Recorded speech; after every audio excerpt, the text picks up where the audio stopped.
Alrighty.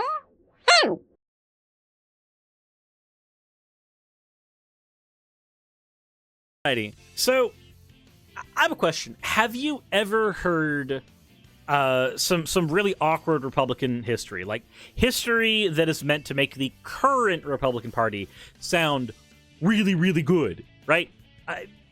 It might come in the form of saying that, the KKK were founded by a Democrat. Or you might hear things like the Southern Strategy never happened, despite the fact that we have evidence that it did. There's a whole lot of ways in which this might take form, and we'll have a few examples of that today that we'll be going over, and also showing some ways you can address those particular arguments. But before we get into that, as always, we have the fan art section to get into, and today, from the Mini Ace, we have a version of the hammer. A hammer that has not shown up on the channel for a while, mainly because I do not yet have the ability to wield the hammer with either of my models, Live 2D or 3D, because somebody, not going to say who, forgot to commission it with both of them. And probably me. I literally had every ability to incorporate it into either model design, and I didn't, because I'm kind of dumb. But as always, the Mini Ace, thank you very much for the hammer fan art. If you want to submit fan art on the channel, the best way you can do that is dropping it into the fan art section of the Discord. As always, thank you all for your fan art submissions, and let's go ahead and get into, apparently, Sharp Fox Panda donating 50 bits, saying that a hammer will never beat the I cannot say that word. And Art Donkey, thank you very much for the follow. All right, so for this demonstration, we will make our way over to the TikToks. All right, we're gonna hit refresh on it just so we get it from the beginning. Hopefully it's not too loud.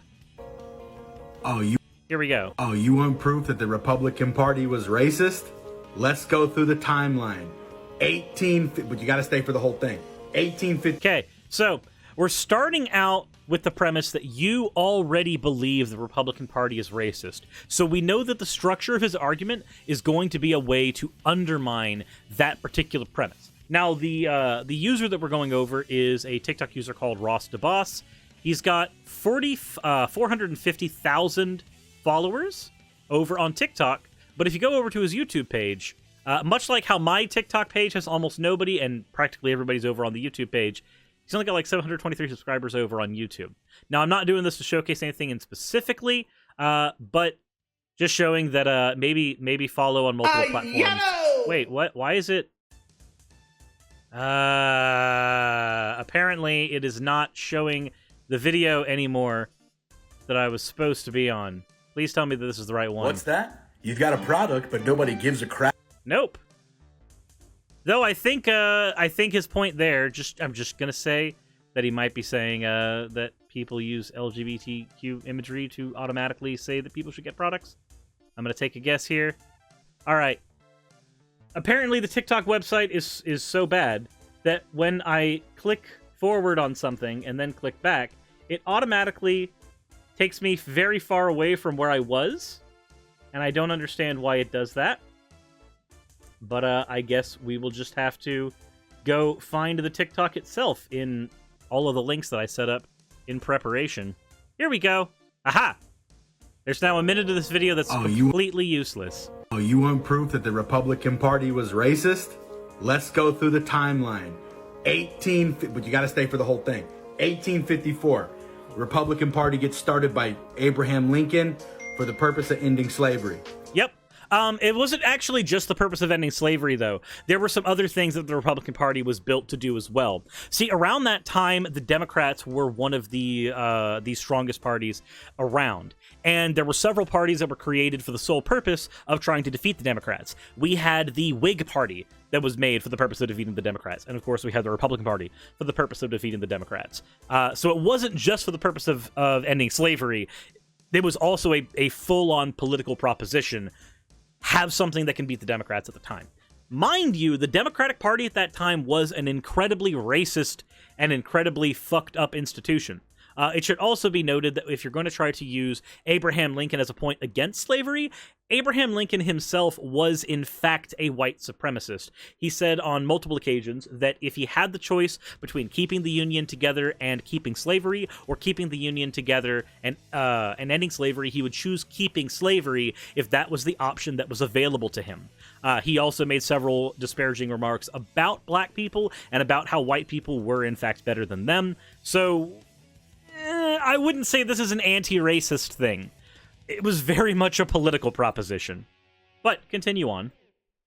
1857, there's a Supreme Court decision that goes to them. They are asking, are slaves property or are they people? And they vote that they're property 7-2.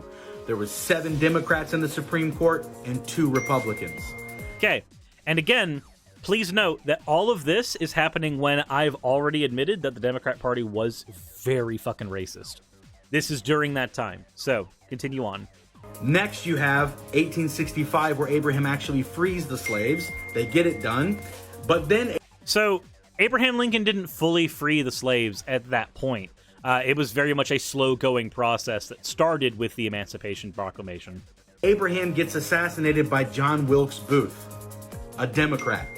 All right, so now here's the first interesting part of this. Everything so far we've had, little nitpicks with, but he then puts John Wilkes Booth was a Democrat, therefore we have a knock in the racist category for the Democrats. Now, I'm normally perfectly fine just handing these points over because this all happened before the Southern strategy, but let's maybe take a look.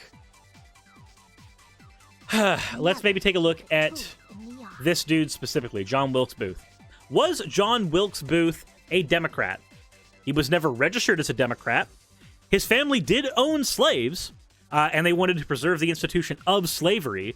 So it is very likely that he might have been very in line with what the Democratic Party at the time believed. Also, Nyanoko, thank you very much for the follow.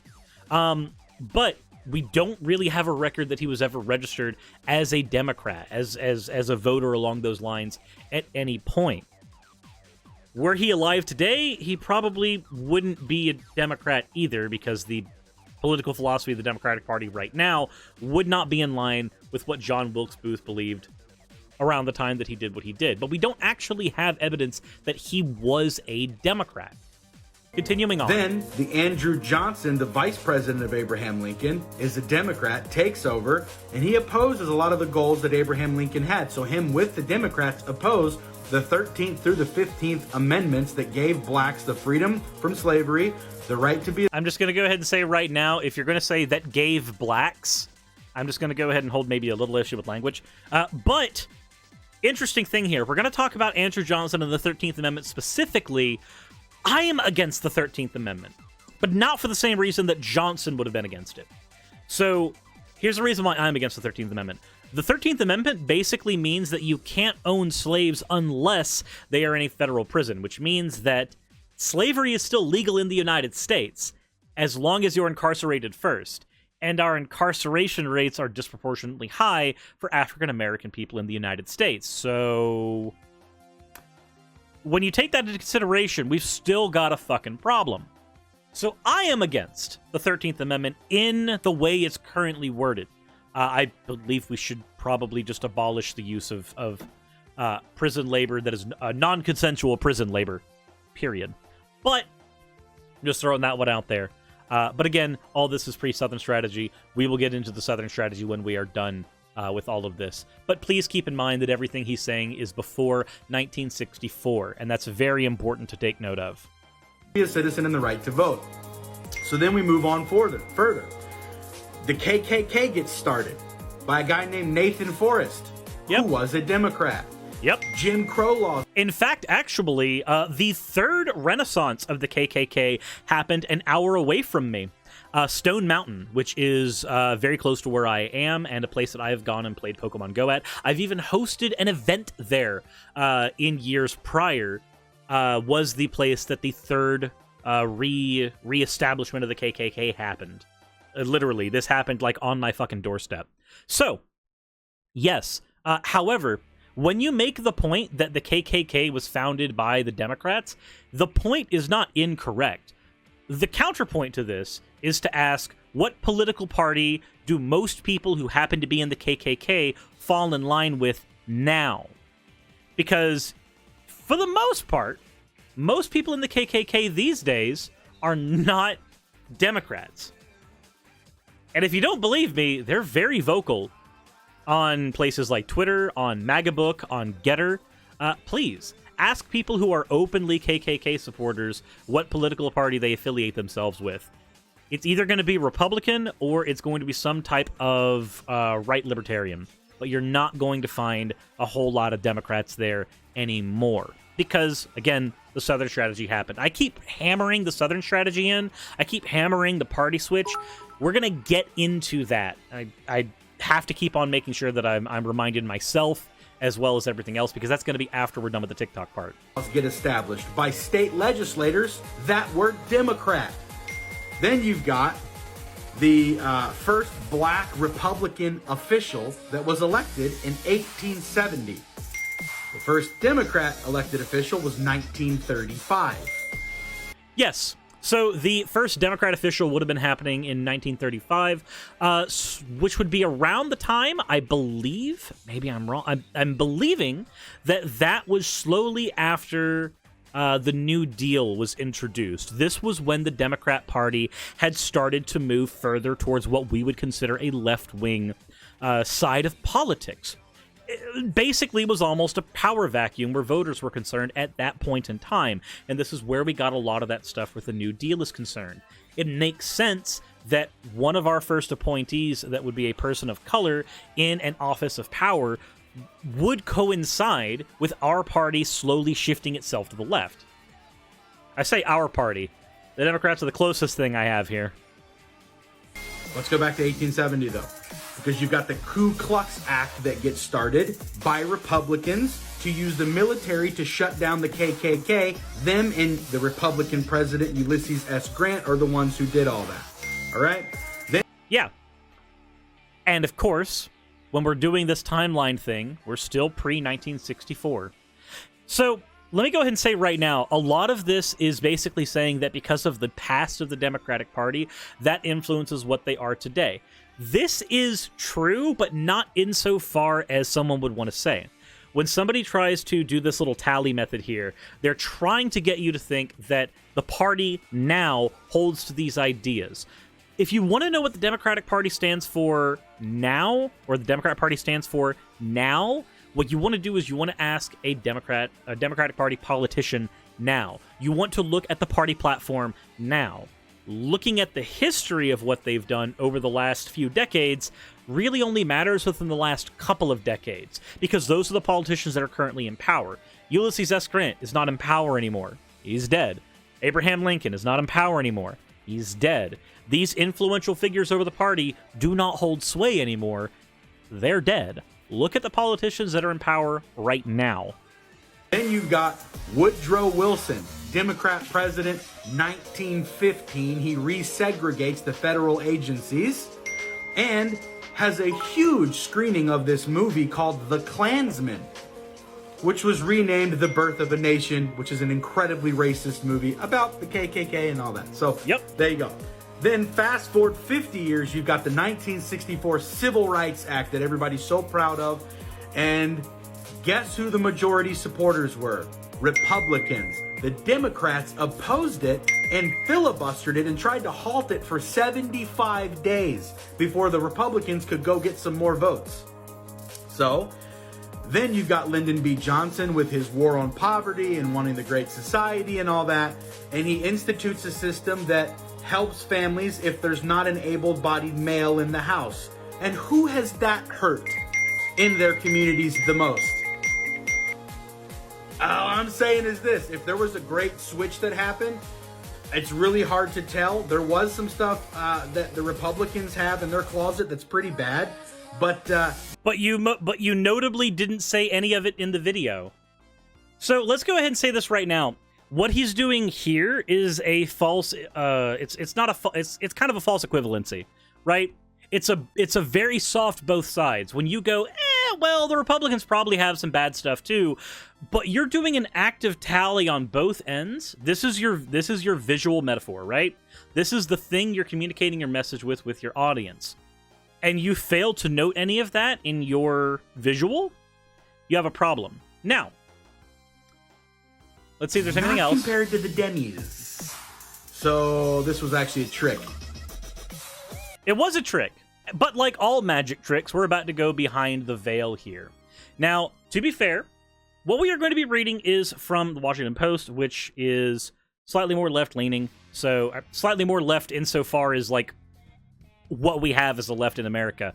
But we are going to be going through the history of the Southern Strategy real quick to show what we're talking about here. Also, the 7th, thank you very much for the follow, and thank you for the host. And Shark Fox Panda, thank you for the 50 bits cheer. It's funny that he probably thinks Bernie Sanders and Obama are racist. And does he not understand that Democrats and Republicans swapped places over time? Yeah, it's after the Civil War. We're actually getting into that right now. So we are in now the Southern Strategy. Now, he's right that it's hard to note a definitive line where the Republican and the Democratic Party platforms swapped because it didn't happen instantaneously. This happened over several decades. It started with the New Deal, and it started with Republicans getting disenfranchised after the New Deal. So, let's go ahead and go into the history here. Most Americans have heard the story of the Southern Strategy. The Republican Party, in the wake of the Civil Rights Movement, decided to court Southern white voters by capitalizing on their racial fears.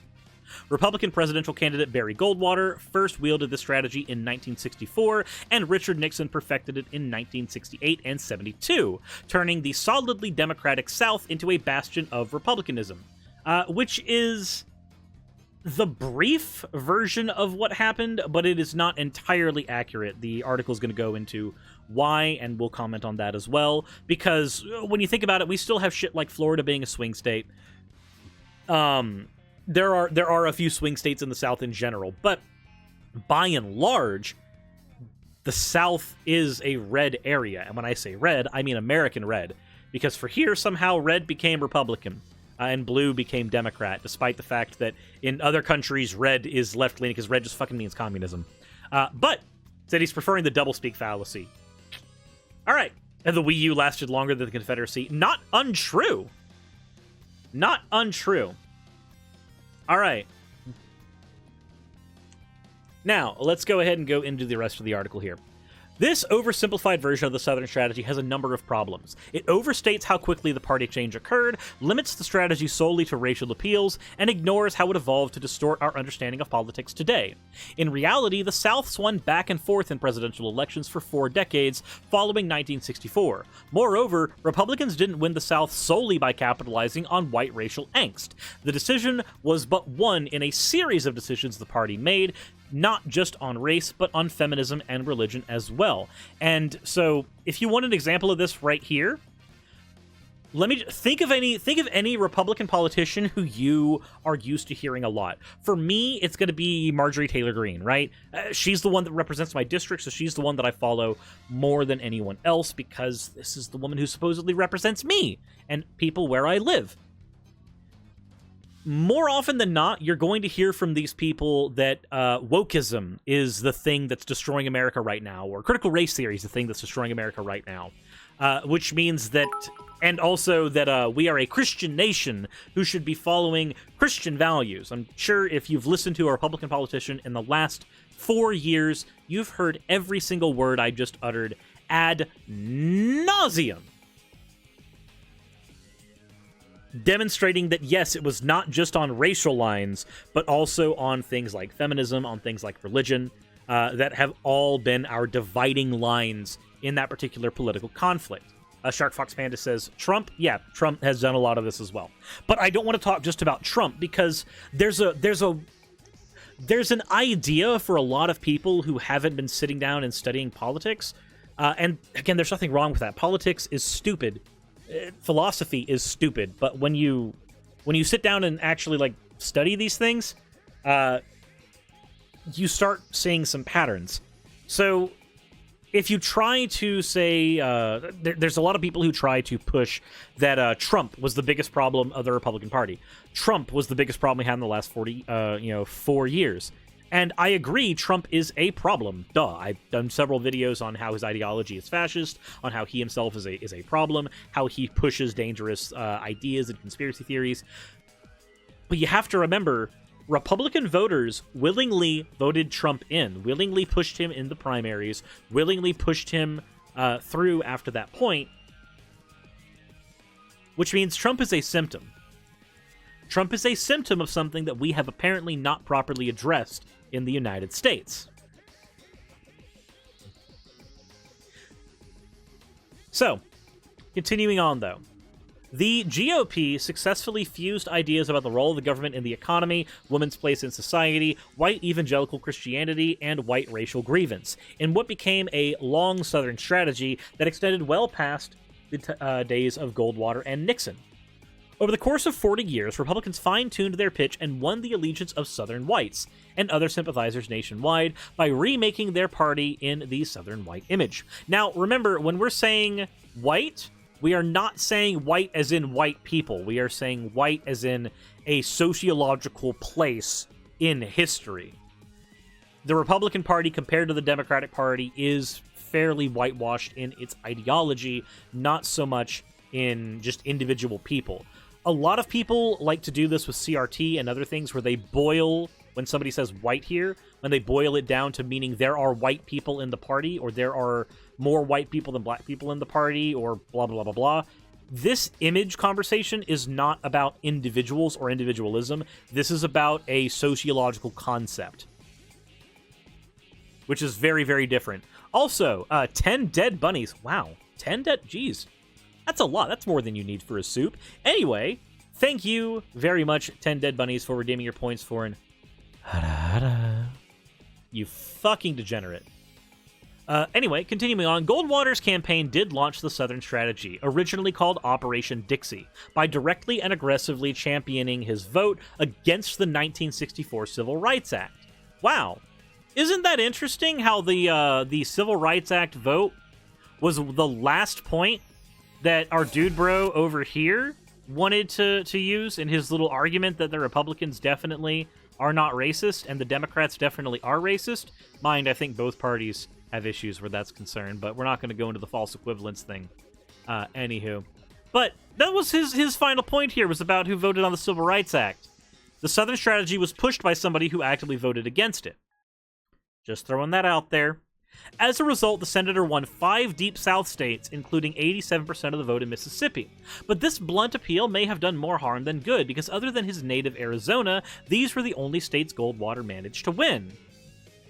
4 years later, understanding the risks of such an overt campaign against civil rights, Nixon's team instead coded their racial appeals. The silent majority of white supporters of the candidate needed to attract understood that Nixon's call for the restoration of law and order, for example, was a dog whistle. This is where we have the beginning of political euphemisms in the United States along racial lines. So, what's an example of this right now? When we say law and order, we really mean things like over-policing of black neighborhoods because that's where the crime is, blah, blah, blah, blah, blah. That's the argument that ends up getting made here. If I, show the okay hand gesture thing, a lot of people recognize that as a dog whistle. Not everybody who uses it as a dog whistle, and that's kind of the point. Because when I say law and order, everybody, for the most part, wants some semblance of law and order. We don't want people murdering everywhere. We don't want people stealing everywhere. But when you say this, and people know that what you're meaning is over-policing of black neighborhoods, over-policing of minority areas, more incarceration for black people, then you start to understand where the dog whistle part of it comes in. Everybody nods their head, but not everybody knows what they're nodding their head to anymore. So this signals his support for an end to protests, marches, and boycotts, while his war on drugs played on radicalizing fears about crime. Nixon has adopted a benign neglect of civil rights enforcement, a message that his advocates, such as Democrat-turned-Republican Senator Strom Thurmond, bluntly conveyed to Southern whites on his behalf. As Thurmond put it, if Nixon becomes president, he has promised that he won't enforce the civil rights or the voting acts. Stick with him. Now, if we're going to talk about Nixon and the war on drugs, there is something we need to bring up in this conversation as well, and that is the conversation that his aide on war on drugs Nixon's aide actually had some very interesting words.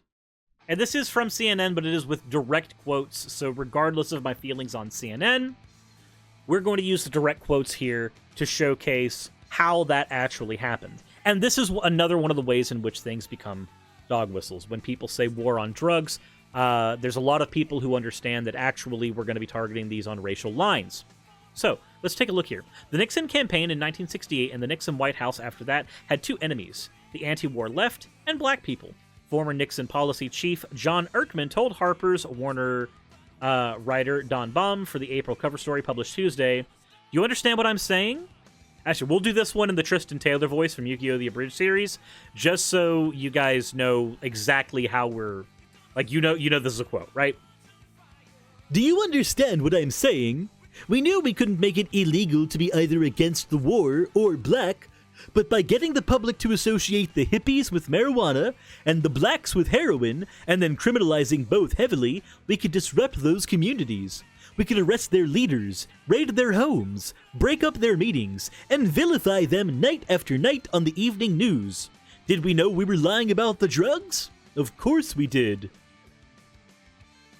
Erkman's comment is the first time the war on drugs has been plainly characterized as a political assault designed to help Nixon win and keep the White House. So when I'm saying that these things are dog whistles and the people who do them or did them knew for a fact that they were dog whistling, this is what I mean. Like, this is direct evidence of that. The Marvelous Lie. In a few minutes, the sun will rise. What the fuck does that mean? I love Yu-Gi-Oh! The Abridged series. Anyway, no, I don't want that fucking advertisement. I need you for the quote, CNN. That's it. So, we've gone over that little bit here. Now let's continue on. The strategy worked, but only temporarily. Nixon did not lock the region down permanently for Republicans, as the traditional Southern strategy narrative asserts. Instead, in 1976, Jimmy Carter, a white born-again Southern Baptist peanut farmer, recaptured the region for the Democrats. While white Southerners were attracted to the GOP's new racially coded message, Carter had a trump card with these voters. He was authentically one of them. To overcome the identity-based appeal, Republicans needed to resurrect old threats and manufacture new ones. Wow, there's a hiccup. New ones. They did both. During his 1980 presidential bid, Ronald Reagan expanded Nixon's racial code to colorblind appeals for economic justice, colorblind in quotes. He encouraged Americans to move past race, but also invoked the image of the welfare queen, a black woman who Reagan described as having 80 names, 30 addresses, and 12 social security cards, resulting in a tax-free income of $150,000. In doing so, he portrayed racial minorities as undeserving takers, while erasing the institutional racism at the heart of economic iniquity.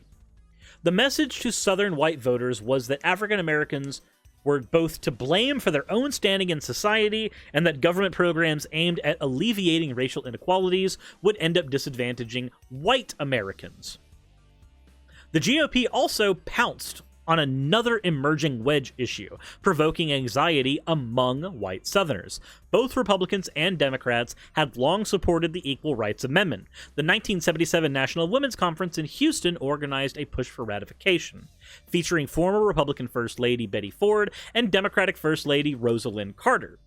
Bipartisanship, however, couldn't shield the ERA from a growing backlash on the right, driven by Phyllis Schlafly's organization, Stop ERA, which stood for Stop Taking Our Privileges. Schlafly misleadingly and ominously insisted that the ERA would force women to put their newborns in government-run daycare, serve on the front lines in combat, and embrace lesbianism and enter the workplace. Really have to know, how many times have we seen this type of rhetoric here? That a woman's place is in the home, that a heterosexual relationship is the only one that people should be agreeing with. Like, we've seen all this shit today, but this has been happening since the 70s. This portrayal resonated deeply with female voters trying to live up to the ideals of the Southern white womanhood. This construct, which had been manufactured in the antebellum era to justify the South's racial hierarchy, asserted that white women were delicate and fragile and needed constant protection from black males. Over time, it cast white supremacy as chivalry while relegating Southern white women to a distant pedestal in the home where they could be taken care of by men. According to Schlafly, the ERA would destroy Southern white women's way of life.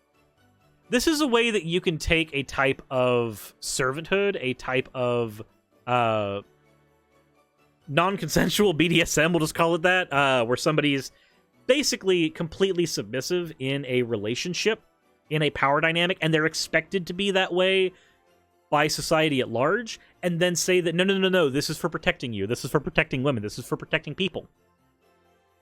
That's what this is for. Also, if you don't know about the entire history about protecting Southern white womanhood from black males, here, let me go ahead and introduce you to a video. We're not going to watch it here, but this is a video that you should probably see here. Here. Where is it? Hold on. Is it the etymology? Hold on. It is Innuendo Studios. Let's do this. Innuendo Studios Cuck. The semiotics of Cuck. This is an incredibly informative video, and hell, I'll drop it in the chat real quick. The video is inappropriate for some users. Yep. Here. You guys drop this in a bookmark, watch it later. But this video from Innuendo Studios actually goes into the history of a lot of these anxieties around black men and white women, and how many white men felt like they were being cuckolded or emasculated if black men were allowed to become the heads of households where white women are concerned. This led to a history of trying to protect the Southern white antebellum home from black men. So open another tab, and we'll watch it later. Yep. So, continuing on in the article here, the residents of Schlafly's message provoked an enormous response. The activist and her allies attracted an audience of 20,000 for a pro-family counter-rally opposite the National Women's Conference. The Republican establishment took notice, reimagining the party's agenda to secure the support of these white Southern women. In 1980, after 40 years of their support for the ERA, the GOP dropped the ERA from its platform. Republicans also began championing traditional gender roles, politicizing abortion and gay rights, both of which anti-feminists associated with feminism. Again, we've heard this all before. The anti-SJW crowd in 2016 on YouTube had been starting this whole thing, and they've been going on with it ever since. The redirecting of their anti-big government method towards the ERA's federal enforcement clauses. Though Republicans survived the internal threat posed by Pat Robertson's 1988 presidential campaign, their relationship with Southern white voters remained vulnerable. In 1992 and 1996, Democrat Bill Clinton captured 5 Southern states by capitalizing, as Carter said, on his insider status as both a Southerner and a Southern Baptist. Once again, the GOP recognized that it needed a new appeal, one that portrayed Democrats as a threat to the brand of Christian values Republicans had been championing for 2 decades. This time, the party worked to reframe its positions on a host of domestic issues, ranging from healthcare to foreign policy, into matters of religious belief. By making the full spectrum of political debates about fundamental values, Republicans forged an unbreakable bond with Southern white evangelical voters, who went from social conservatives to all-out Republicans by the 2000s. And of course, a lot of this got cemented even further when 2001 happened and we had the Twin Towers fall. This ended up turning into Islamophobia very, very quick. But, continuing on with the article here. Continuing on.